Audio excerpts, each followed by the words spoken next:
ધાંગધ્રા તાલુકા પોલીસે લોખંડના સળિયાની ચોરી કરતી ટોળકી ઝડપી પાડી ₹52 લાખથી વધુનો મુદ્દામાલ જપ્ત કર્યો। ધાંગધ્રા તાલુકા પોલીસે લોખંડના સળિયાની ચોરી કરતી ટોળકીનો પર્દાફાશ કરી મોટી કાર્યવાહી હાથ ધરી। પોલીસ દ્વારા રાત્રે પેટ્રોલિંગ દરમિયાન મળેલ બાતમીના આધારે ધોળીધાર રેલવે ફાટક નજીક રેડ કરવામાં આવી હતી।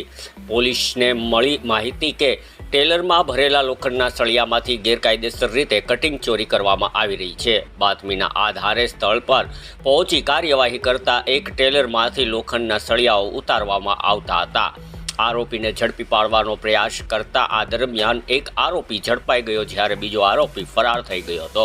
પોલીસે સ્થળ પર અંદાજિત 52,87,000થી વધુનો મુદ્દામાલ કબજે કર્યો, જેમાં લોખંડના સળિયા, ટેલર અને મોબાઈલ ફોનનો સમાવેશ થાય છે।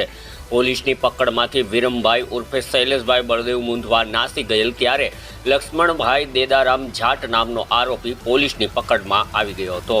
આ સમગ્ર કાર્યવાહી સુરેન્દ્રનગર જિલ્લા પોલીસ વડાના માર્ગદર્શન હેઠળ Dhrangadhra taluka police station incharge PI NH Chudasama તથા તેમની ટીમ દ્વારા સફળતાપૂર્વક પાર પાડવામાં આવી હતી।